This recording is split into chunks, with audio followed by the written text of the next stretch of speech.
राष्ट्र संत मनोज्ञाचार्य श्री पुलक सागर जी गुरुदेव के प्रवचन और धार्मिक कार्यक्रम देखने एवं सुनने के लिए जिन शरणम मीडिया चैनल को अभी सब्सक्राइब करें और बेल आइकॉन पर क्लिक जरूर करें। ओम नमः सिद्धेभ्यः। ओम नमः सिद्धेभ्यः।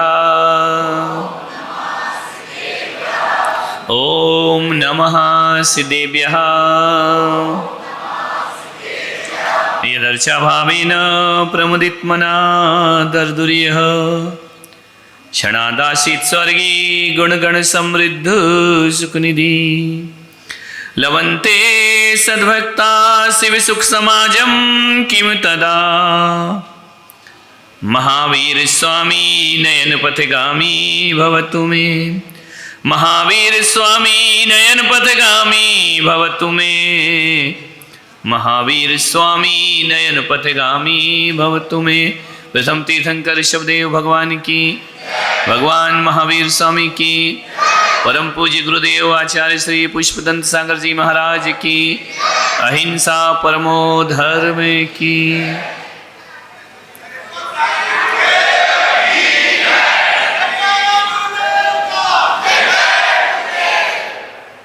प्यारी प्यारी भव्य आत्माओं,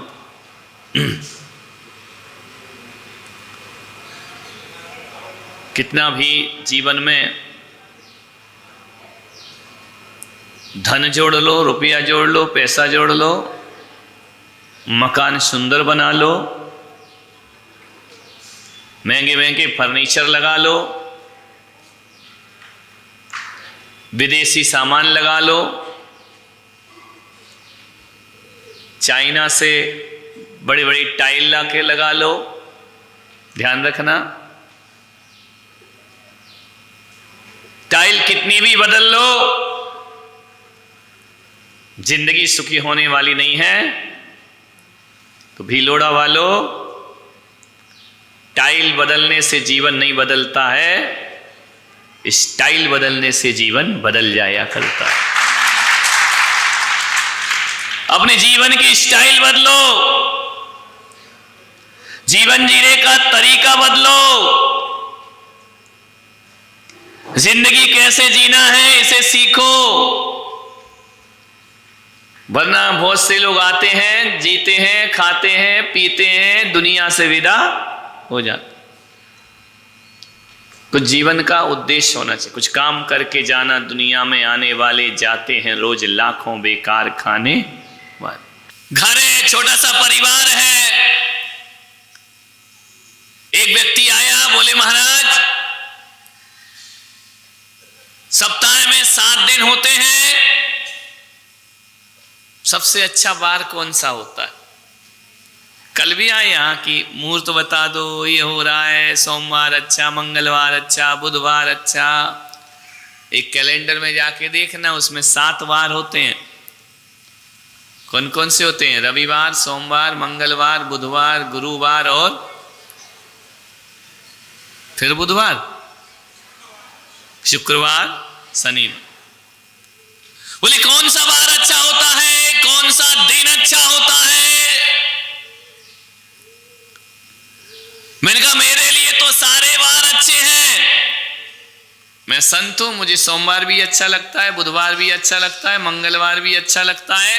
और तुम्हारे बेलूड़ा में तो पता ही नहीं चलता रविवार क्या है और सोमवार क्या है। यहां तो मार्केट कभी ऑफ होता ही नहीं, हमेशा ही खुला रहता है, ध्यान रखना। मान लो कौन सा वार अच्छा होता है? मैंने कहा ना सोमवार अच्छा है, ना मंगलवार अच्छा है, ना गुरुवार, ना शुक्रवार। यदि सबसे अच्छा वार है, यदि 7 वार तुम्हारे खराब हैं और चाहो तो 7 वार तुम्हारे अच्छे हो सकते हैं, ध्यान रखना। तो बोले ऐसे कैसे हो सकते कि 7 वार अच्छे और 7 वार खराब? इनका बिल्कुल हो सकते हैं। बोले ऐसे कैसे हो जाएंगे? अरे इनका इसलिए हो जाएंगे कि 7वें वार में एक बार और 8वें नंबर का होता है, जिसका नाम होता है परिवार। और जो आदमी परिवार को सुधार लेता है उसके 7 वार अपने आप सुधर जाते हैं। जिसका परिवार गड़बड़ है उसका सोमवार भी गड़बड़, उसका मंगलवार भी गड़बड़, उसका शुक्रवार भी गड़बड़ है। कितना भी अच्छा हो जाए जिंदगी अच्छी नहीं हो सकती है। परिवार सुधारो, ध्यान रखना। सारी दुनिया को सुधारने चले हो, संसार को सुधारने चले हो, आदमी समाज सुधारक बन रहा है, आदमी राष्ट्र सुधारक बन रहा है, सारी दुनिया को सुधार रहा है। परिवार में 2 कौड़ी की इज्जत है नहीं, ध्यान रखना। मैं यहां से कहता हूं भिलुड़ा वालों, दुनिया में इज्जत कमाओ या ना कमाओ कोई फर्क नहीं पड़ता। स्टेज पे माला पहनने से, साल ओढ़ने से जिंदगी में आनंद नहीं आया करता है। मैं आपसे निवेदन करता हूं कि सारी दुनिया की इज्जत एक तरफ और परिवार में इज्जत एक तरफ हुआ करती है। आदमी अपने परिवार में इज्जत कमाना सीखे। आदमी सब जगह इज्जत कमा लेता है, छल से, प्रपंच से, फरेब से। महंगे मकान हो और घर में शांति ना हो तो भिलोड़ा वाले कितने भी शांति विधान कर लो, कुछ होने वाला नहीं है। अभी होने वाला है शांति विधान, ध्यान रखना है। लगे हैं रोज मंदिर में छिंद छिंद भिंद भिंद शांति धारा, शांति धारा। एक आदमी आया, बोले महाराज शांति धारा में चलो। मैंने कहा तू अशांत है, तू शांति धारा कर, मैं तो शांत हूं, मुझे क्या जरूरत है। ध्यान रखना है, जो शांत हो गया उसे शांति धारा की क्या आवश्यकता है। लेकिन आदमी शांति धारा पढ़ता है, शांति विधान करता है, लेकिन जीवन में शांति नाम की चीज है ही नहीं। ध्यान रखना है, सुबह से शाम आदमी अशांत है, भागल है, भाग रहा है। ध्यान रखना है, विचार करना है आपको। आदमी के पास सब कुछ है लेकिन जीवन में शांति नहीं है। साधन शांति के जुटाता है लेकिन आदमी को मरते दम तक शांति, मालूम है हमारे भारत में मर जाते हैं तो कहते हैं ये शांत हो गया। ध्यान रखना। मैंने सोचा यार शांत हो गया, इसका मतलब शांत हो गया क्यों कहा? मर गया तो बोले शांत हो गया, इसका शांति कर्म कर दो। मैंने सोचा यार ये शांत कैसे हो गया? बोले महाराज इसको जीते जी तो शांति मिली नहीं, मरने के बाद शांति मिली है। ध्यान रखना है, विचार करो। आपसे मैं निवेदन करता हूं, मरने के बाद शांत हुए तो क्या खाक शांत हुए। जिंदगी तो वह है कि जीते जी शांति का जीवन जीने का हम प्रयास करें। मान्यवर, यदि जीते जी शांत हो गए तो मरने के बाद फिर तुम्हारे लिए शांति की प्रार्थना रखने की कोई जरूरत नहीं हुआ करती है। जीते जी सुख बटोरो, जीते जी आनंद बटोरो। आदमी सोचता है कि मरने के बाद स्वर्ग मिलेगा, नहीं मिलेगा। एक दादाजी जा रहे, अर्थी जा रही थी, सारे लोग गांव के उसके पीछे पीछे जा रहे थे। मैंने देखा कि यार गांव में कोई मर जाए तो पूरा गांव उसके पीछे चला जाता है। ध्यान रखना है, पीछे पीछे जा रहे थे। एक आदमी ने मुझसे पूछा कि महाराज ये बताओ, ये दादाजी मर गए हैं, ये स्वर्ग गए हैं या नरक गए हैं? तो मैंने कहा मैं कोई यमराज का एजेंट थोड़ी हूँ, मुझे क्या मालूम स्वर्ग गए कि नरक गए। बोले आप संत हैं, आप बताओ ये स्वर्ग गए कि नरक गए? मैंने कहा मुझे नहीं मालूम स्वर्ग गए क्या नरक गए। बोले आप तो संत हैं, आपको बताना पड़ेगा। संत बनना भी बड़ी आफत है, हर चीज बताना पड़ती है। ध्यान रखना है। तो बोले बताइए कि वो स्वर्ग गया कि नरक गया? मैंने कहा मुझे नहीं मालूम वो आदमी स्वर्ग गया या नरक गया। बोले कुछ तो बताओ, कुछ तो देखो, आप तो ज्ञानी हैं। मैंने कहा एक बात बताओ। मैं बताता हूं। मैं क्या बताऊंगा, अभी तुम ही बता दोगे स्वर्ग गया कि नरक गया। मैंने कहा बताओ। उस दादाजी की उम्र क्या थी? बोले 80 साल की उम्र थी। तो मैंने कहा 80 साल में कहाँ जा रहा? बोले स्वर्ग ही जाएगा। भारत में तो कोई भी मरे वो स्वर्ग ही जाता है। ध्यान रखना है, नरक भी जाए तो फोटो के नीचे स्वर्ग ही लिखा जाता है। ध्यान रखिए, कहीं जाए वो जानवर बने, नरक जाए लिखा जाता है। ध्यान रखना, सबसे ज्यादा सरल स्वर्ग पाना है तो अपने भारत में सबसे पहले स्वर्ग मिला करता है। जो भी मरता है वो स्वर्ग। बोले महाराज हकीकत बताओ वो कहां गया? मैंने कहा उसने जिंदगी कैसे जी, जिंदगी कैसी जी उसने कहा महाराज 20 साल से तो पुलिस ढूंढ रही थी। देखो विचार करो वो आदमी कहाँ गया। मैं नहीं बताऊंगा, तुम ही बताओगे। ध्यान रखना है। बोले 20 साल से तो पुलिस ढूंढ रही थी। मैंने कहा फिर कैसा जीवन जिया? बोले 20 साल तिहाड़ जेल में दिल्ली में बंद रहा। मैंने कहा फिर कैसा जीवन जिया? बोले 20 साल बाद छूट के आया तो घर वालों को परेशान करते रहा। मैंने कहा फिर कैसा जीवन जिया? बोले 20 साल से अस्पताल में सड़ रहा है। अब बताओ हुल्लोड़ा वालों, ऐसा आदमी स्वर्ग जाएगा या नरक जाएगा? बताओ। जिसने जिंदगी ढंग से नहीं जी, 20 साल से पुलिस ढूंढे, 20 साल जेल में गुजार दे, मैं पुलक सागर कहता हूं कि ऐसा आदमी मरकर कभी स्वर्ग नहीं जा सकता, जीते जी उसने नरक की व्यवस्था कर ली। ध्यान रखना, कौन जाएगा ऐसा आदमी स्वर्ग जो जिंदगी, अरे स्वर्ग कौन जाते हैं? स्वर्ग जाने के लिए जिंदगी को थोड़ा सा बदलना पड़ता है। मान्यवर, आपसे निवेदन है, एक जगह सत्संग चल रहा था, कथा चल रही थी, एक सेठानी आती थी सत्संग सुनने, प्रवचन सुनने। भीलोड़े जैसा गांव होगा, सब आते थे, पूरा गांव आता था, लेकिन सेठ नहीं आता था सत्संग करने। सेठानी को बड़ा टेंशन हो गया। महिलाओं के टेंशन भी फालतू के टेंशन है, ध्यान रखना है, कोई टेंशन की बात है? भैया तू खड़ा ही रहेगा, थोड़ा कर ली, अब साइड हो जा, नहीं तो ये और हमारा टेंशन बन जाएगा। सेठानी को टेंशन हो गया। टेंशन इस बात का नहीं था कि सेठ सुधर जाए, टेंशन इस बात का था कि सारे गांव के लोग जाते हैं और मेरा सेठ मंदिर। सेठ ने कहा यार परेशान कर दिया इसने, जो देखो मंदिर जाओ मंदिर। सेठ ने कहा नहीं जाना मुझे मंदिर। सेठानी मेरे पास आई, बोले महाराज थोड़ा सत्संग करा दो, हमारे पति को सुधर जाए, बुद्धि सही हो जाए। तो मैंने कहा जब तेरा पति आते ही नहीं है तो सत्संग का दीवाल को कराऊं बैठ करके? बोले नहीं, कुछ ऐसा मंत्र पढ़ दो। आदमी तो हर चीज में मंत्र ही पढ़ता है, मंत्र पढ़ दो सेठ जी यहाँ आ जाए। मैंने कहा तूने कौन सा मंत्र पढ़ा था जो बारात लेके तेरे घर चले गए थे, वो ध्यान रखना है। तो बोले नहीं नहीं मैंने तो कुछ नहीं पढ़ा, कुछ भी करो महाराज, मेरे पति को सुधार दो, मुझे बहुत दुख होता है, सबके पति मंदिर आते, मेरा पति नहीं आता है, आप इतने दिन हो गए आज तक दर्शन करने नहीं आया। मैंने कहा यार अम्मा रो रही है, परेशान है। तो मैंने कहा ठीक है कि चल मैं एक काम कर, तेरा सेठ तो नहीं आएगा? बोले नहीं। मैंने कहा कोशिश कर। बोले बहुत कर ली, वो नहीं सुनता महाराज, वो नहीं आने वाला, दिन भर दुकान दुकान दुकान और इसके अलावा कोई काम नहीं। मैंने कहा रुक जा, टेंशन मत ले अम्मा, मैं सुधारने का प्रयास करूंगा।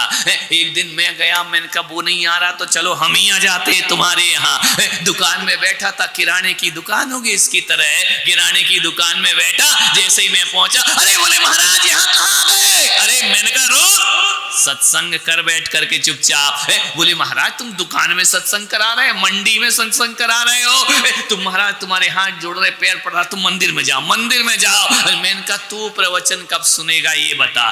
बोले प्रवचन नहीं, तुम यहाँ से जाओ। मैंने कहा क्यों?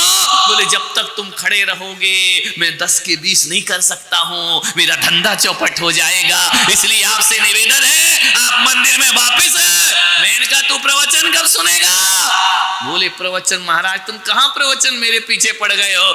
मैंने कहा नहीं, तेरी सेठानी बहुत दुखी है, उसने कहा मेरे पति को सत्संग कराओ, तू नहीं आता इसलिए मैं ही कराने आ गया हूँ। सेठ ने कहा महाराज आप कब तक रुकोगे बेलूड़ा में? मैंने कहा बस 2-4 दिन और है। तो बोले 8 दिन बाद आना सत्संग कराने, अभी मेरे पास टाइम नहीं है, शादी का सीजन है, कार्यक्रम चल रहे हैं, अभी मैं सर प्लीज महाराज मैं जरूर आऊंगा प्रवचन सुनने। मैंने कहा नहीं आया तो? बोले आऊंगा आऊंगा। 8 दिन बाद देखा कि सेठ गायब, आए नहीं, वो समझा कि महाराज चले गए होंगे चीतरी, महाराज काय को जाने वाले, वो तो भीलुड़ई में रह गए, ध्यान रखना है। नहीं अरे मैं प्रवचन कर रहा हूं, अपना कार्यक्रम थोड़ी बता रहा हूं तुमको, ध्यान रखना।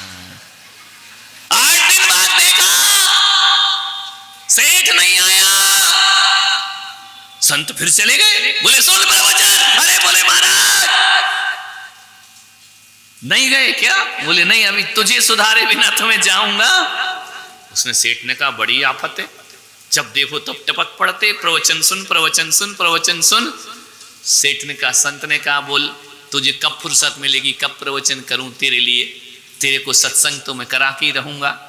सेठ ने टाल दी बात। उसने कहा एक काम करो महाराज, अगले साल आना, इस साल नहीं, अभी मैं बहुत बिजी हूं, मेरे बहुत काम है, मेरा बहुत व्यापार चल रहा है, सीजन का समय है, अगले साल प्रवचन सुनूंगा। संत ने कहा कोई बात नहीं। निकल गए संत घूमने फिरने, भ्रमण करने। संत तो एक जगह रहते नहीं, साल भर बाद संत आए तो क्या हो रहा था मालूम है? जो सागवाड़ा में हुआ, शादी का सीजन चल रहा था, सेठ का लड़का घोड़ी पर बैठा, बारात जा रही। संत ने कहा सेठ रुक रुक। अरे बोले तुम फिर आ गए? बोले सत्संग करा के रहूंगा तुझे। अरे उसने कहा महाराज कुछ तो ख्याल करो, मेरे बेटे की बारात जा रही है, बैंड बज रहा है, लोग आ गए, पूरा गांव इकट्ठा हुआ है, तुमको सत्संग की पड़ी है। अरे बोले नहीं सेठ सत्संग 1 घंटे तो सुन ले। बोले माफ करो, एक बात बताओ महाराज, मेरे पीछे हाथ धो के काहे को पड़े हो तुम्हें? इतने लोग भीलुड़ा में, उनको सत्संग करा दो, उनको प्रवचन करा दो, मैंने कहा मेरे पीछे क्यों पड़े हो? संत ने कहा तेरी बीवी मेरे पीछे पड़ी है इसलिए मैं तेरे। वो कह रही पति को सुधारो, पति को सुधारो, पति है तो सुधरने का नाम नहीं ले रहा, ध्यान रखना। उसने कहा महाराज तुम्हारे हाथ जोड़ रहा हूं, पैर पड़ रहा हूं, एक काम करो मेरी शादी हो जान दो, उसके बाद देखना 2 साल बाद आना। जाओ। संत ने कहा ठीक है 2 साल बाद आएंगे। अब 2 साल बाद जैसे ही पहुंचे, संत बैठा हुआ था सेठ। संत ने कहा सेठ जी मैं आ गए। अरे तुम फिर आ गए? बोले हाँ। अरे बोले अभी तो 2 साल पहले शादी हुई है, अभी अभी एक पोता हुआ है, थोड़ा मुझे पोते का सुख भोग लेने दो, मुझे जिंदगी जी लेने दो, क्यों मेरे पीछे पड़े हो? संत ने कहा तू फाइनल बता कब आऊं? बोले 11 साल बाद।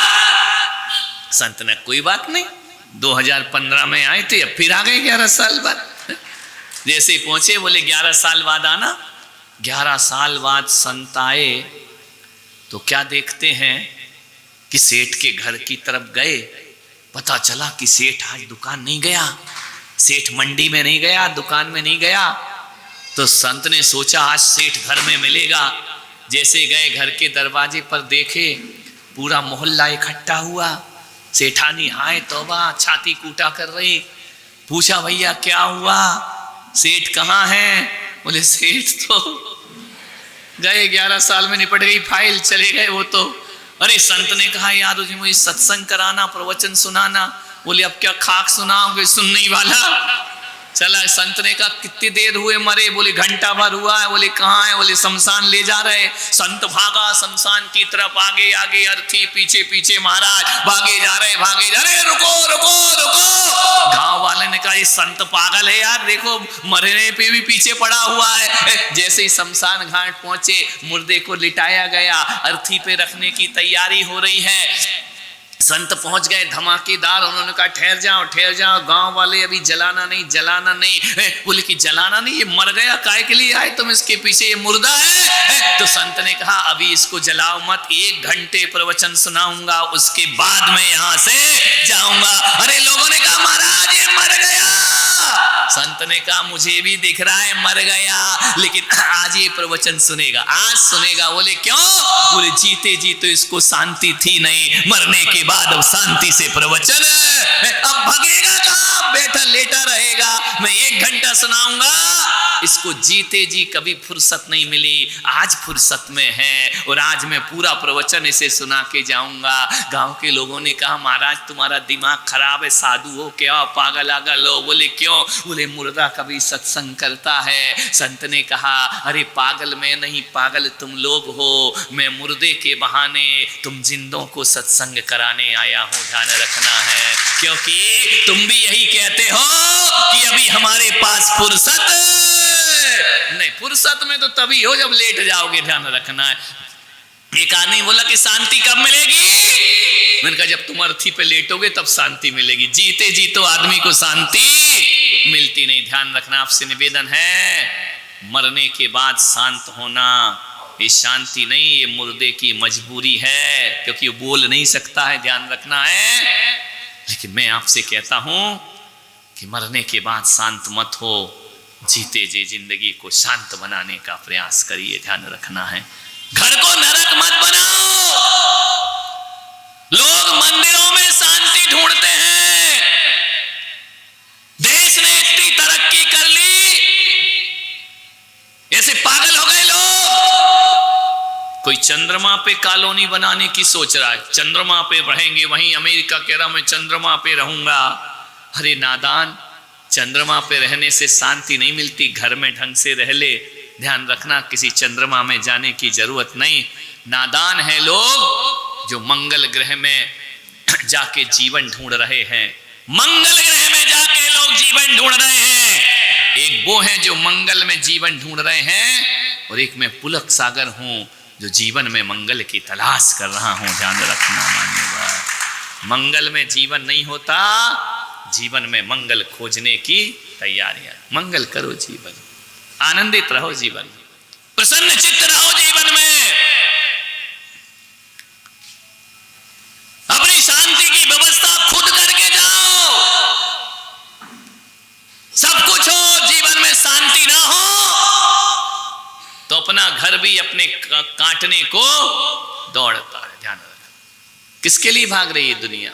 रुपए पैसों के लिए नहीं, सुख और शांति। सुख और शांति कहां मिलता है? इधर देखो, अध्यक्ष जी हमारी तरफ देखो, अब्दुल कलाम इधर देखो, यहां वहां मत देखो। ये व्यवस्था छोड़ो, तुम हमारी व्यवस्था करो तो तुम्हारा कल्याण हो जाएगा। ये तो कभी सुखी नहीं, तुम कितनी भी व्यवस्था कर दो। विचार कर, जीवन में आनंद हो। आज ऐसा लगता है, पत्नी कहती है कि पति मुझे सुख नहीं देता है, और पति कहता है कि पत्नी मुझे सुख नहीं देती। पत्नी प्रेम नहीं करती, पति प्रेम नहीं करता, बच्चे कहते माँ बाप प्रेम नहीं करते, माँ बाप कहते बच्चे प्रेम नहीं करते, दादाजी कहते नाती पोते प्रेम नहीं करते हैं। ऐसा लगता है कि हर व्यक्ति एक दूसरे से प्रेम की भीख मांग रहा है। ध्यान रखना है। लेकिन एक बात बताओ भीलोड़ा वालों, कि पत्नी सोचती है पति में प्रेम होगा, पति सोचता है पत्नी में प्रेम होगा। इसका मतलब तो मुझे ऐसे ही लगता है कि जैसे दो भिखारी एक दूसरे के सामने कटोरा फैलाए खड़े हों, तू मुझे प्रेम दे दे, मैं तुझे प्रेम दे दूं। एक बात याद रखना, प्रेम मांगने से नहीं मिला करता है। ध्यान रखना, मांगने का मतलब ये है कि जो वस्तु हमारे पास नहीं है वो दूसरों से मांगी जाती है। और प्रेम कभी मांगने से नहीं मिलता, प्रेम लुटाने से मिला करता है। ध्यान रखिए, प्रेम जितना बांटोगे उतना लौट करके आएगा, और प्रेम जितना मांगोगे उतना प्रेम तुमसे दूर हो जाएगा। ध्यान रखना, प्रेम मांगने की चीज नहीं है। हर किसी को शिकायत है, सास कहती है बहू प्रेम नहीं करती, बहू कहती है सास प्रेम मांगो मत, प्रेम बांटने का प्रयास करिए। एक बच्चे को उसकी मां ने मारा, चांटा मारा। आज के बच्चे नहीं, पुराने जमाने की बात। आज कौन मार सकता है? मां पिट जाएगी। ध्यान रखना, कर मत लेना ऐसा। नहीं तो एक बच्चा था, एक दादाजी थे, आंगन में बैठे थे, इतने में मास्टर जी आए। हमारा जमाना वही था कि बच्चे मां टीचर की इतनी अदब करते थे, यदि शिक्षक दिख जाता था तो बच्चे छिप जाते थे देख करके, डर लगता था शिक्षकों से। आजकल तो बच्चा दिख जाए तो मास्टर छिप जाए। ध्यान रखना है, ये क्या मालूम क्या मूड है, पीट पाट नहीं दे। ध्यान रखना। दादाजी बैठे थे, दादाजी ने कहा पप्पू, बोले हाँ दादाजी। बोले तेरे मास्टर आ रहे हैं। पप्पू ने कहा क्या करूं? बोले छुप जा, तेरे मास्टर आ रहे हैं, छुप जा, नहीं तो कल स्कूल मारेंगे। बच्चे ने कहा कि दादाजी आप छिप जाओ। आज का बच्चा था, भीलोड़ा का बच्चा था, 21वीं सदी का था। बोले दादाजी आप छिप जाओ। दादाजी ने कहा मैं क्यों छिप जाऊं, मैं कोई टीचर, मैं कोई स्टूडेंट हूं क्या? बोले दादाजी आपको छिपना पड़ेगा, मैं हाथ जोड़ रहा हूं, पैर पड़ रहा हूं, आप छिप जाओ। बोले क्यों? बोले इसलिए छिप जाओ आप, क्योंकि मैं मास्टर से यही कह के भागा हूं आधी छुट्टी में कि मेरे दादाजी मर गए। 21वीं सदी, मेरे दादाजी मर गए, यही कह के तो मैं छुट्टी लेके आया हूं, आप छिप जाइए। ध्यान रखना है, मामला बिल्कुल बदल चुका है। आज निवेदन है, शांति, सुख सुकून। एक बच्चे को उसकी मां ने मारा, बच्चा दौड़ा दौड़ा भागा, घर से निकल के घर छोड़ के भाग गया, नहीं रहूंगा घर में, जब देखो तब मुझे मार पड़ती है। मुझे पापा भी मारते, मुझे मम्मी भी मारती, मुझे भैया भी मारता, मुझे दादी भी मारती है। दौड़ा दौड़ा गया, दौड़ते दौड़ते एक जंगल में पहुंच गया। वहां जाकर बच्चा बड़ी जोर से चिल्लाता है, मैं तुमसे नफरत करता हूं। उसकी आवाज पर्वतों से टकराती है, इको बनता है, और वहां से एक आवाज की 4 आवाज आती हैं, मैं तुमसे नफरत करता हूं, मैं तुमसे नफरत करता हूं, मैं तुमसे नफरत करता हूं। बच्चे ने फिर लगाई आवाज, आई हेट यू। पलटकर आवाज आई, I hate you, I hate you. बच्चा मेरे पास आया दुखी, बोले महाराज मेरे माँ बाप भी मुझसे नफरत करते हैं, मेरे परिवार में सब मुझसे नफरत करते हैं। मैं सबको छोड़ करके जंगल में गया तो जंगल भी मुझसे नफरत करता है, पेड़ पौधे भी मुझसे नफरत करते हैं, मैं जीना नहीं चाहता हूं। मैंने कहा ऐसे कैसे होगा, पेड़ पौधे तुझसे नफरत करें? बोले नफरत करते हैं महाराज। मैंने कहा कैसे? बोले मैंने जंगल में आवाज लगाई, आई हेट यू, तो वहां से लौट करके आई हेट यू। मैंने कहा पागल, तुझसे सारी दुनिया प्यार करती है, पूरा परिवार प्यार करता है। बोले नहीं करते महाराज, आपको कुछ पता नहीं है। मैंने कहा एक काम कर, आज फिर उस जंगल में जा। तो बोले क्यों? उस जंगल में क्यों जाऊं? वहां के पक्षी, वहां के पशु, वहां की प्रकृति मुझसे नफरत करती है। मैंने कहा नहीं तू वहां जा। तो बोले क्या करूंगा? तो मैंने कहा जा, और जाकर के मत बोलना आई हेट यू, वहां जाकर के बोलना आई लव यू। ध्यान रखना, बोलना कि मैं तुमसे प्यार करता हूं, ध्यान रखिए।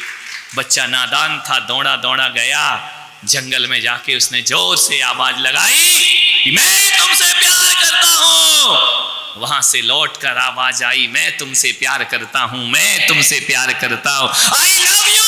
वहां से आवाज आई, I love you, I love you, I love you. बच्चे ने कहा ये तो चमत्कार हो गया, थोड़ी देर पहले ये नफरत कर रहा था, आज ये जंगल मुझसे प्यार कर रहा है। दौड़ा दौड़ा घर पहुंचा, मम्मी को जाके बोला मम्मी मैं तुमसे प्यार करता हूं। माँ ने छाती से लगा लिया, बेटा मैं भी तुझसे प्यार करती हूँ। पापा मैं तुमसे प्यार करता हूँ। पापा ने कहा मैं भी तुमसे प्यार करता हूँ।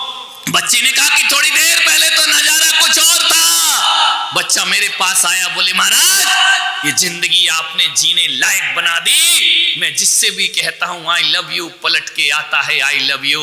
अब संसार में मुझसे कोई नफरत नहीं करता, सारी दुनिया मुझसे प्यार करती है। मैंने कहा पागल नादान बालक, एक बात ध्यान रख, यदि तू जो संसार एक प्रतिध्वनि है, इस संसार को नफरत दोगे तो नफरत मिलेगी, और प्यार दोगे तो प्यार मिलेगा। ध्यान रखना, क्या दे रहे हैं आप? पति पत्नी जानते हैं एक दूसरे को, और ये भी जानते हैं कि मुझे तुम्हारी आवश्यकता है और तुम्हें मेरी है या नहीं? बोलो बोलो, पति की जरूरत है या नहीं कि बेकार का है? बोलो है या नहीं? महिलाओं बोलो जरा ढंग से, है ना? तुमको इनकी जरूरत है या नहीं? बोलो। सासू तीरथ, ससुरा तीरथ, तीरथ साला साली है, और दुनिया के सब तीरथ छोड़ो, चारों धाम घर वाली है। ध्यान रखना,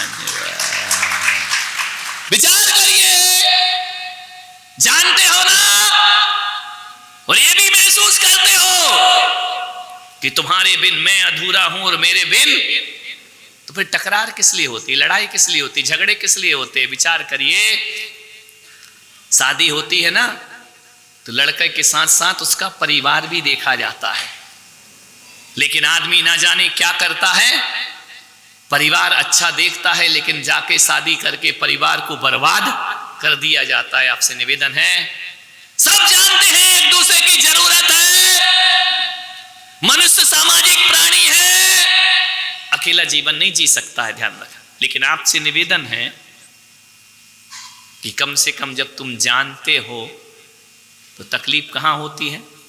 जानते तो हो लेकिन कहते नहीं। ध्यान रखना, ना नमोकार मंत्र पढ़ने से खुशियां मिलेंगी, ना गायत्री मंत्र पढ़ने से खुशियां मिलेंगी। आपसे मेरा निवेदन है, कोई मंत्र पढ़ो या ना पढ़ो, प्रेम का मंत्र पढ़ो, जीवन में खुशियां अपने आप प्राप्त हो जाया करती हैं।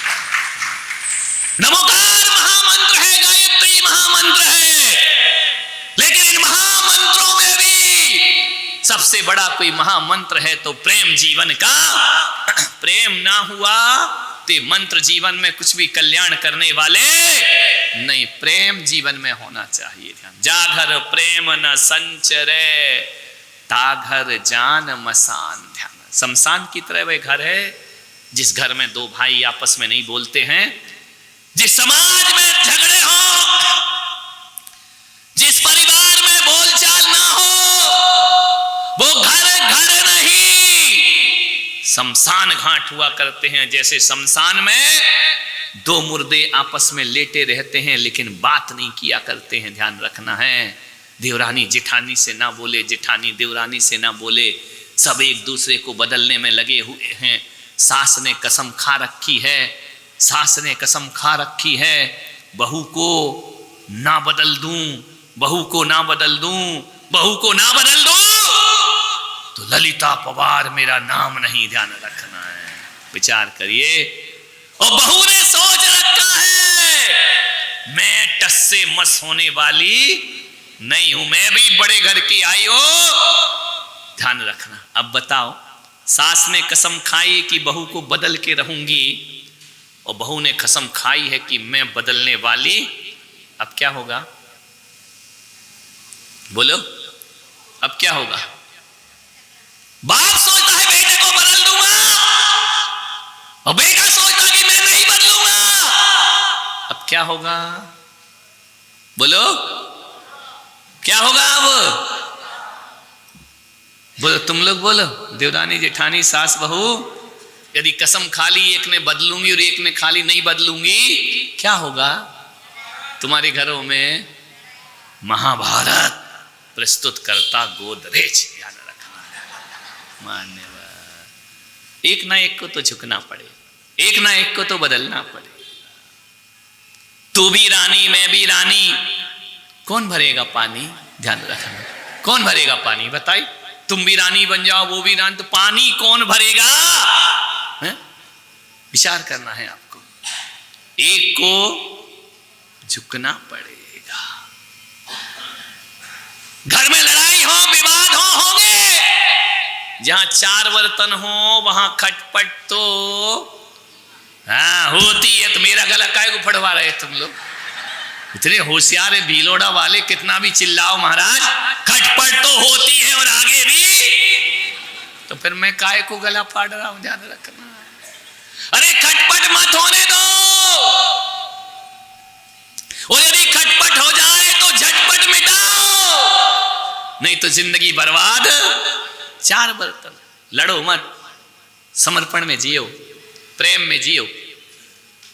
मालूम है, कबीर एक बहुत बड़े फकीर हुए, संत हुए। दोपहर को 12 बजे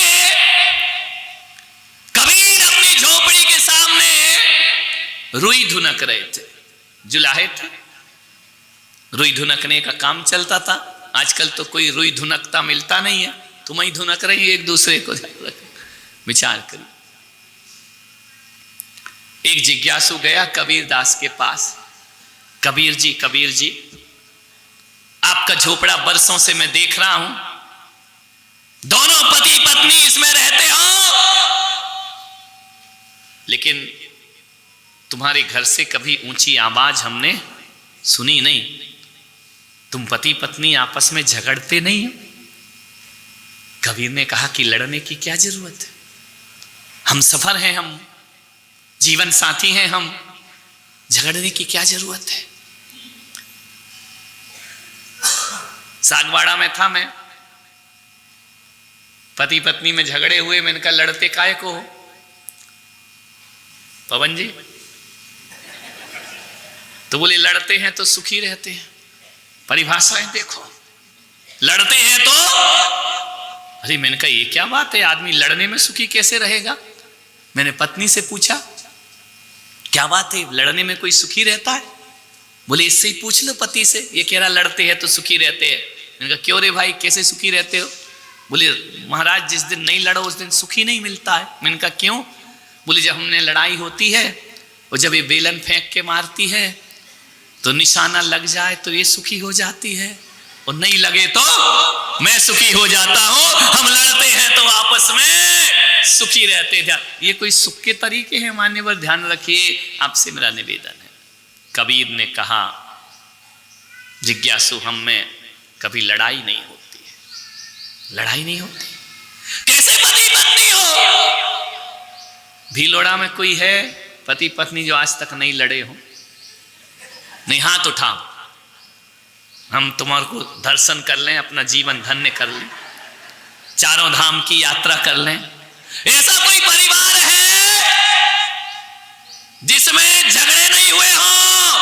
ये अध्यक्ष जी रोज ही होते हैं विचार, भूतपूर्व अध्यक्ष, ध्यान रखना। ऐसा कोई घर नहीं होगा जिसमें आपस में झगड़े ना। पति पत्नी में तो होती रहती तनातनी। कबीर ने कहा कि हम आपस में कभी नहीं लड़ा करते हैं, हम प्रेम से रहते हैं। पूछा कि कबीरदास जी आपके प्रेम से जीने का राज क्या है? कबीरदास ने कहा तुम मेरे झोपड़े में आए हो, बैठो मैं बताता हूं। दोपहर के 12 बज रहे, कबीर ने अपनी पत्नी को आवाज दी, अरे भाग्यवान, लालटेन लेकर आ। जिज्ञासु ने कहा कि यार 12 बजे दिन में आंगन में लालटेन की क्या जरूरत? लालटेन की जरूरत तो रात में होती है, अंधेरे में। कबीर ने कहा लालटेन लेकर आ। पत्नी आई, लालटेन जलाई, आंगन में रखी, चली गई। कबीर ने कहा उत्तर मिल गया? बोले उत्तर तो मिल गया। मैं समझ रहा था कि कबीरदास बहुत बड़े संत हैं, ज्ञानी हैं, आज पता चला कि ये भी पागल और वो महापागल। दोपहर को 12 बजे लालटेन और तुमने मंगाई और उसने लाके रख के चली गई। कबीर ने कहा ठहरो, आए हो जलपान करो। पत्नी को कहा 2 गिलास दूध बना कर ला। पत्नी दूध लाई, चुपचाप रखे। 1 गिलास जिज्ञासु से कहा कबीर ने तुम पियो और 1 गिलास मैं पीता हूं। जैसे जिज्ञासु ने दूध पिया, मुंह में दूध डाला, थूक दिया, थू थू थू, ये कैसा दूध है? कबीर ने अपना गिलास उठाया और गटागट पी गए। उस आदमी ने पूछा कि कबीरदास तुम सही में पागल हो, दिमाग खराब है तुम्हारा, कुछ है यहाँ या खाली पड़ा है? बोले क्यों, क्या हुआ? दूध क्यों थूका तूने? अरे बोले कोई दूध है? तेरी पत्नी पागल है क्या? दूध मंगाया, शक्कर की जगह नमक डाल के चली गई, ये कोई दूध पिएगा? कबीर ने कहा उत्तर मिला, उत्तर मिला। भिलोड़ा वालों तुमको उत्तर मिला? नहीं मिला। कबीर ने कहा ठहर। अरे बोले नहीं सुनना उत्तर, ये पागलों का घर है, वो लालटेन मंगा रहा है, वो लालटेन दिन में जला रही है, दूध में शक्कर की जगह नमक डाल रही है। कबीर ने कहा उत्तर मिला, जिज्ञासा समाप्त हुई।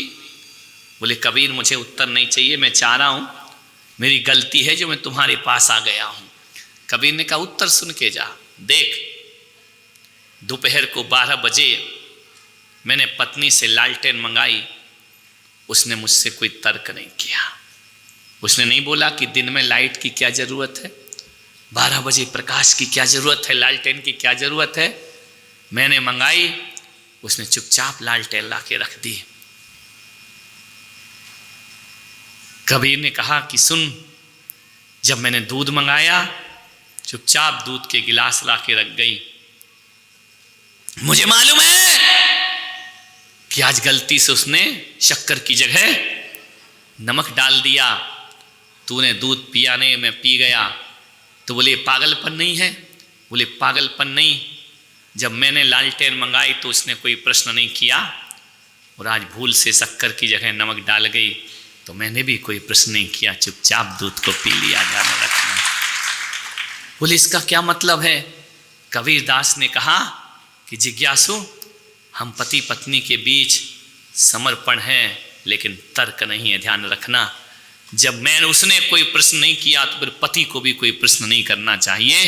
ध्यान रखना, हम दोनों के बीच में समर्पण है, प्रेम। ध्यान रखना, तर्क नहीं है।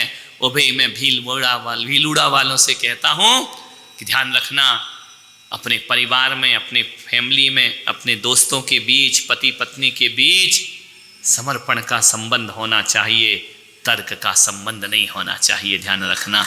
आपसे एक बात कह रहा हूं, अपने घर में, अपनी रसोई में, अपनी दुकान में, अपने ऑफिस में, अपनी बैठक में, अपनी ड्राइंग रूम में, अपनी बेडरूम में, जहां दिन में 50 बार तुम्हारी नजरें जाती हो, वहां मेरा एक कोटेशन लगा लेना कि जहां तर्क है वहां नर्क है, और जहां समर्पण है वहां स्वर्ग है, ध्यान रखना। जहां तर्क है वहां नर्क है, और जहां समर्पण है वहां स्वर्ग है, ध्यान रखना। आपसे निवेदन है भीलुड़ा के पतियों से,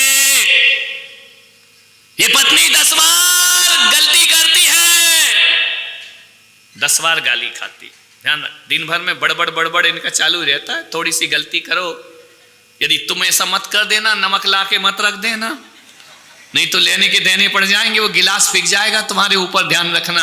अब कबीर नहीं बचे इस दुनिया में, ध्यान रखिए, नहीं तो तुम आज ही जाके प्रयोग कर लो घर में कि चाय मंगाए और नमक डाल के दे जाओ, अकेले पी ले, कर मत लेना। लेकिन आपसे निवेदन है, तुम पत्नी 100 बार गलती करे, 100 बार तुम उसे डांटते हो, ध्यान रखना, उसे गालियां देते हो, वो बेचारी 100 बार सुनती है। नहीं, यहाँ की पत्नियों की नहीं कह रहा हूं, सागवाड़ा वाली की, यहाँ की पत्नियों की तो चीतरी में जाके बात करूंगा। एक निवेदन है, बात बहुत छोटी है, बात बहुत बड़ी है। अक्सर देखना 90% घरों में पति गुस्सा करता है, पत्नी चुपचाप सुन लेती है। लेकिन आज मैं भीलुड़ा में आया हूं तो आपसे निवेदन करता हूं कि तुम 10 बार गुस्सा करते हो, ये 10 बार पानी बनती है, ध्यान रखना। एक निवेदन है पुलक सागर का, सुन लेना, कम से कम दिन में एक बार इसको भी आग बनने का अवसर दो और तुम पानी बन करके दिखाओ, जीवन तुम्हारा सार्थक हो जाएगा, ध्यान रखना। एक बार भी उसे आग बनने, वैसे तो सभी बनती है दिन भर आग, ध्यान रखना है, 10 बार यदि तुम आग बनो तो ये पानी बनती है, एक बार इन्हें भी आग बनने का अवसर दो और तुम पानी बन करके दिखाओ, जिंदगी आराम से तुम्हारी स्वर्ग में परिवर्तित हो जाएगी। होती है, जब गलती करती है तो डांट खाती है, लेकिन जब अच्छा काम करती है तो इनके मुंह से धन्यवाद नहीं निकलता है, ध्यान रखना। ये नहीं कहता शाबाश तूने बहुत अच्छा काम किया है, पति होते ही ऐसे, क्या करूं इनको। एक आदमी था, रोज झगड़ा करे पत्नी से, खाने बैठे हो लड़ाई शुरू, ये क्या बनाया, ये क्या बनाया, ये क्या बनाया।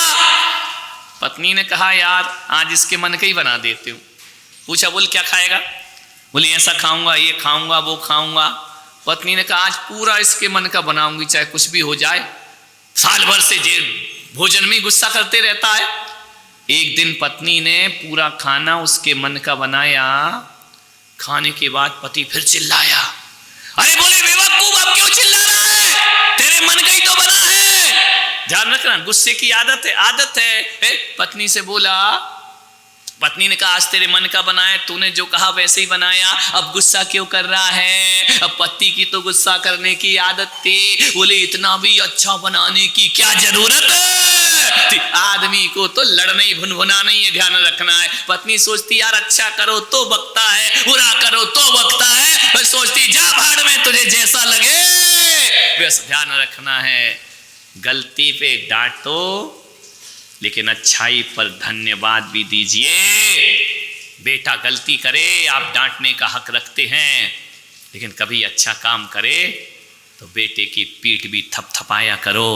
बेटा सोचेगा कि यार अच्छा काम किया तो पापा बड़े खुश हुए, कल से और अच्छा काम करके दिखाऊंगा, एक दिन तुम्हारा बेटा बहुत अच्छा हो जाएगा। ध्यान रखना, ये युवा है समाज में, गड़बड़ करे तो बुजुर्ग डांटते हैं, अच्छा करें तो युवाओं का सम्मान करना भी सीखिए, क्योंकि इनको आने वाले समय में धर्म को आगे बढ़ाना। प्रेम रखिए, ध्यान रखिए, अच्छी बात का धन्यवाद तो दो। लेकिन इतने बेईमान हैं ये, इतने बेईमान, इतने बेईमान। सपोज करो कि आप सुबह सुबह कहीं घूमने जा रहे हैं और घूमने जाते समय पति के जेब से यदि पर्स गिर जाए जमीन पर और पड़ोसिन उठा के दे तो क्या बोलोगे तुम? ईमानदारी से बताओ, क्या बोलोगे? कुछ नहीं, उठा के नहीं देगी पड़ोसिन, ध्यान रखना है।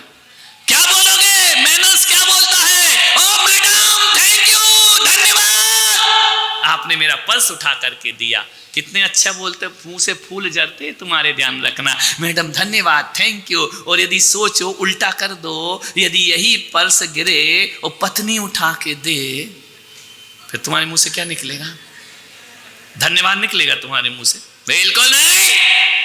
और यदि पत्नी कहे देखा मैंने उठा के दिया, तो पति कहेगा कौन सा एहसान कर दिया, तू पीछे चल काहे को रही थी कि मैं कब पर्स गिराऊं और कब उठा के दे रहे? नहीं मेरे भाई, पड़ोसिन को धन्यवाद दे रहे और अपनी पत्नी को धन्यवाद देने में तुम्हारे मुंह में फेविक्विक लग जाता है, ध्यान रखना है। आपसे निवेदन है जितना सम्मान पड़ोस का करते हो उतना सम्मान घर में प्रारंभ कर दो। दुनिया की कोई नजर तुम्हारी बुरी नजर नहीं बन सकती है, ध्यान रखना। घर तुम्हारा स्वर्ग में। अच्छे से बजाओ जरा, तुम्हारी इज्जत का सवाल। उधर मत देखो, इधर देखो। मालूम है कि अपने को इससे मतलब ही नहीं, बाल ब्रह्मचारी लोग हैं, ध्यान रखिए। अच्छे काम का धन्यवाद दो।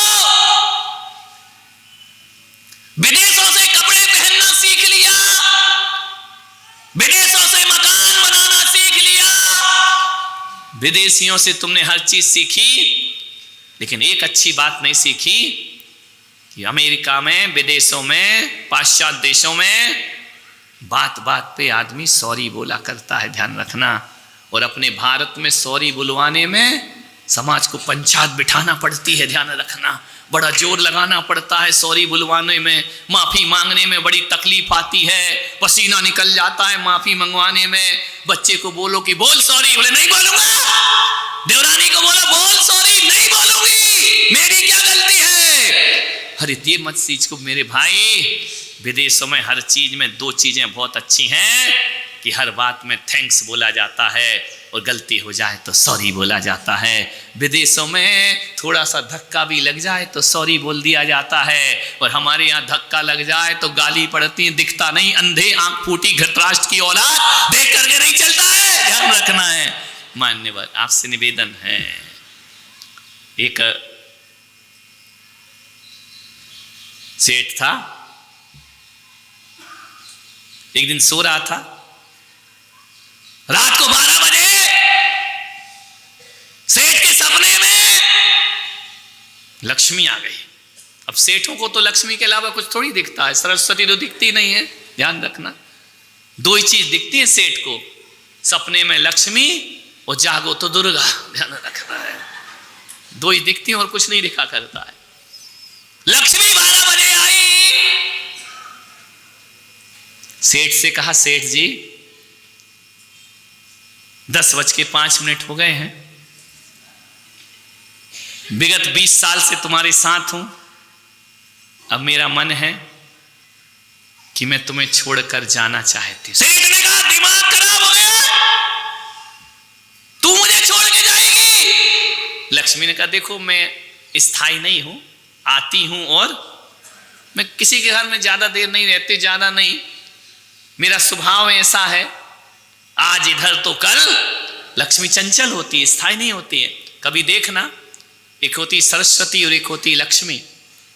सरस्वती की फोटो, सरस्वती की मूर्ति हमेशा बैठी बनेगी और लक्ष्मी हमेशा खड़ी होती है। मैंने सोचा ऐसा क्यों है कि लक्ष्मी खड़ी है और सरस्वती बैठी है। मैंने बहुत चिंतन किया तो इसी निर्णय पर पहुंचा कि लक्ष्मी कहती है कि एक बात याद रखो, सारी दुनिया को संदेश देती है लक्ष्मी कि मैं आती हूं,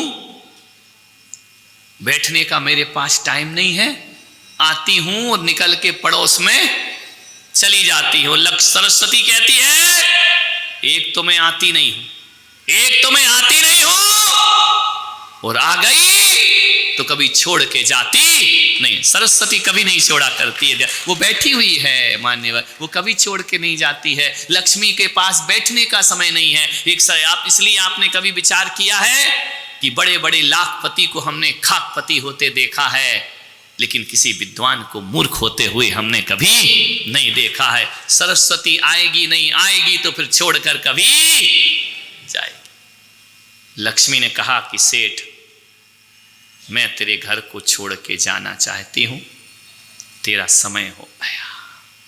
सेठ ने कहा, सपने में पसीना पसीना हो गया, घबराहट हो गई।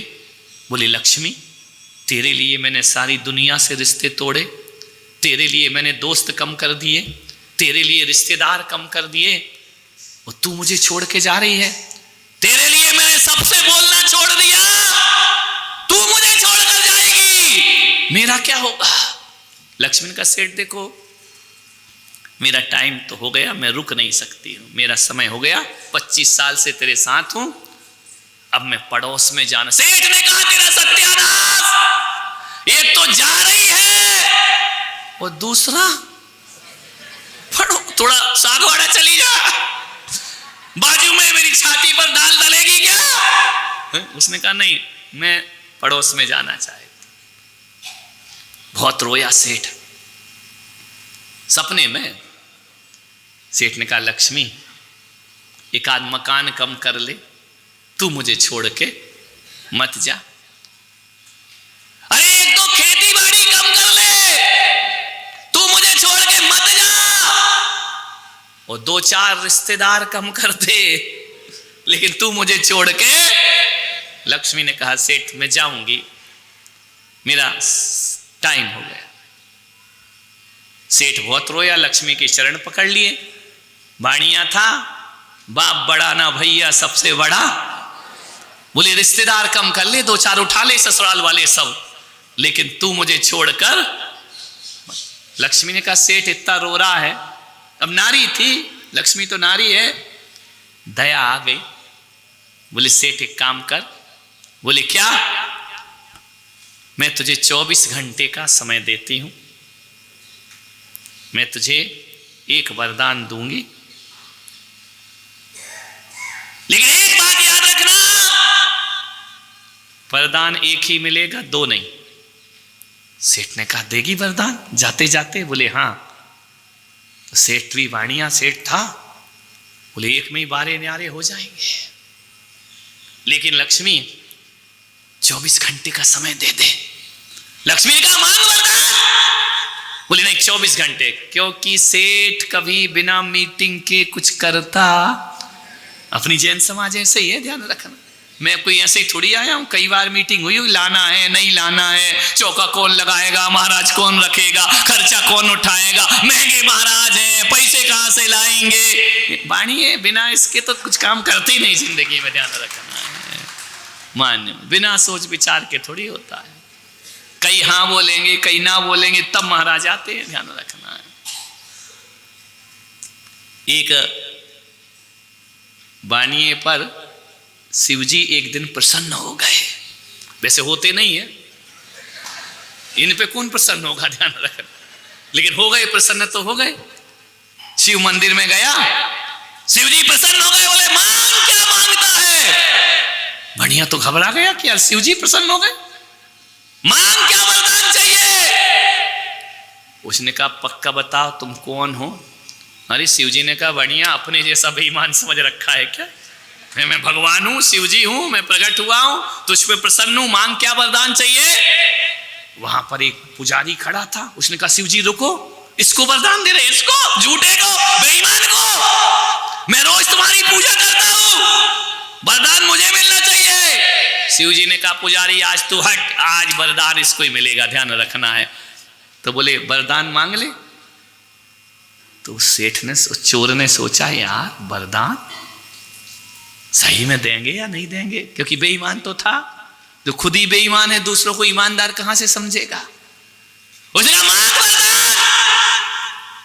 उसने कहा, शिवजी थोड़ी देर का समय दो।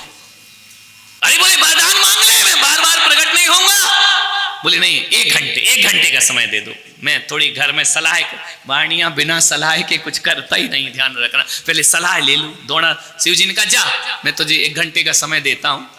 दौड़ा दौड़ा घर गया, दरवाजे पे घर के आंगन में उसकी बूढ़ी माँ बैठी थी। उसने कहा अम्मा, बोले बोल बेटा आज जल्दी आ गया? बोले आज शिव जी मुझ पे प्रसन्न हो गए। बोले भाई पागल गई के, तुझ पे और भगवान प्रसन्न होगा, जिंदगी नहीं हो सकता है। बोली अम्मा देख ज्यादा बात मत कर, 1 घंटे का समय है। बोले क्या?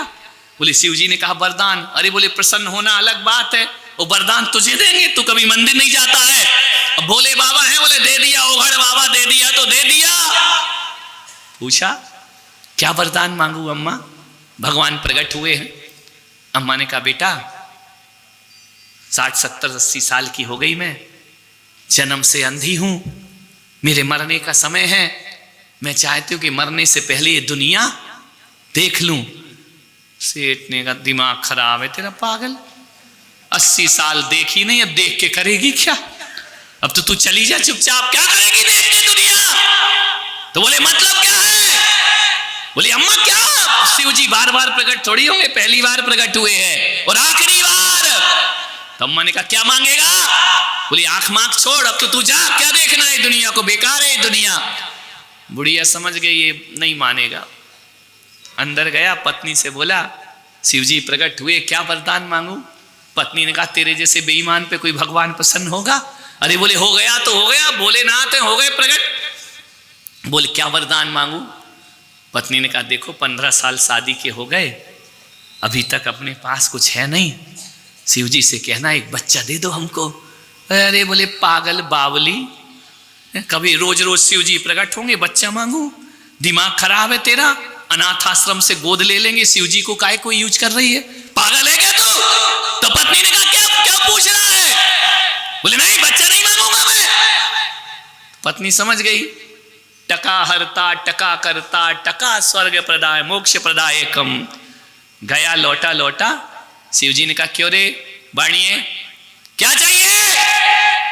बोले वरदान दो। बोले 1 ही दूंगा, 2 नहीं दूंगा।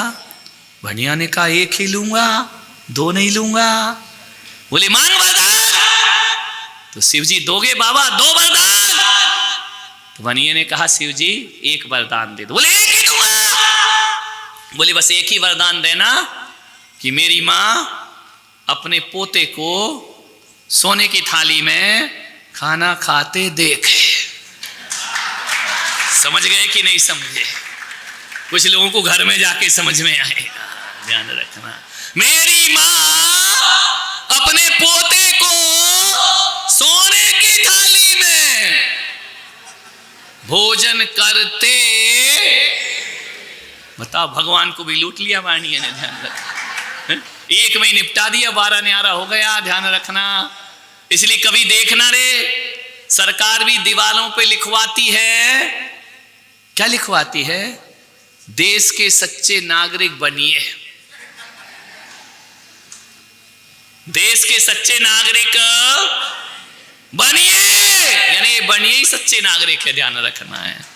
मान इनसे मत उलझो, बहुत लफड़े वाले हैं, ध्यान रखना। ये किसी को नहीं छोड़े, बाप बड़ा ना भैया सबसे बड़ा है।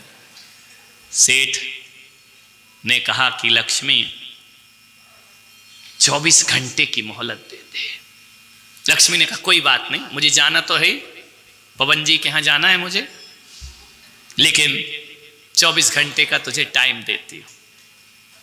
सुबह सेठ उठा, अनमना सा, उदास, थका हुआ।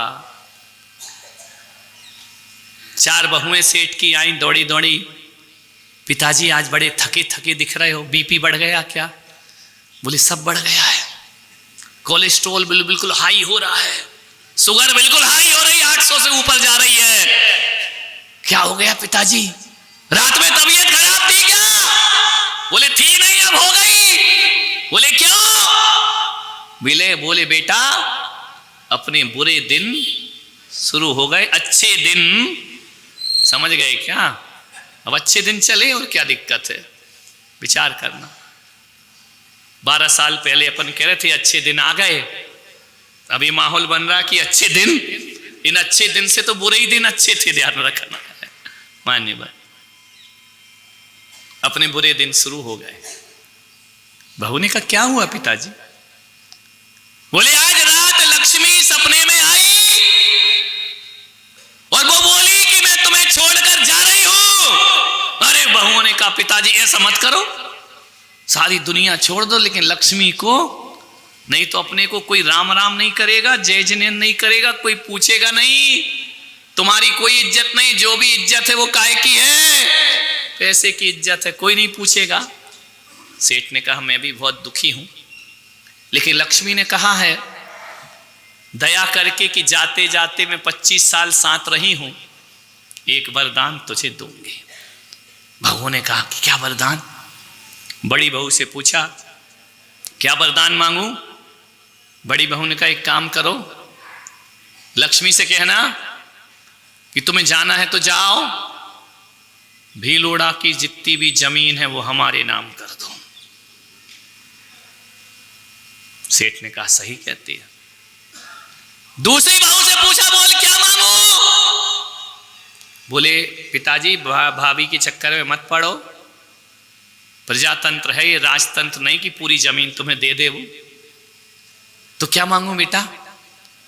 बोले लक्ष्मी से कहना कि जितने भी स्कूल दिखाई दे रहे हैं इस बागड़ में, वो जितने भी अस्पताल, वो सब हमारे नाम कर दो, क्योंकि आजकल स्कूल अस्पताल का धंधा जबरदस्त चल रहा है, अपने दिन अच्छे रहेंगे।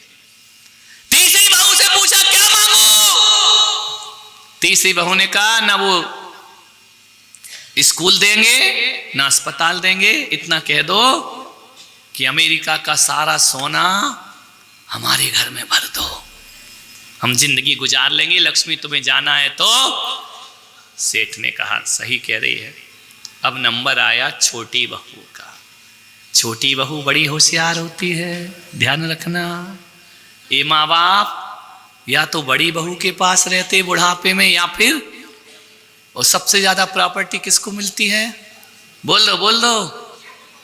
लफड़ई खत्म, आज लड़कई एक है, कहां की छोटी कहां की बड़ी, पहले होता था। छोटी बहू से पूछा बेटा तू बता लक्ष्मी से क्या वरदान मांगू? छोटी बहू ने कहा मैं घर की छोटी हूं, मैं क्या बताऊं? बोल नहीं फिर भी बता बेटा, तू घर की सदस्य है, तुझे भी पूरा अधिकार है, जब 3 ने सलाह दी है तो तू भी सलाह दे दे।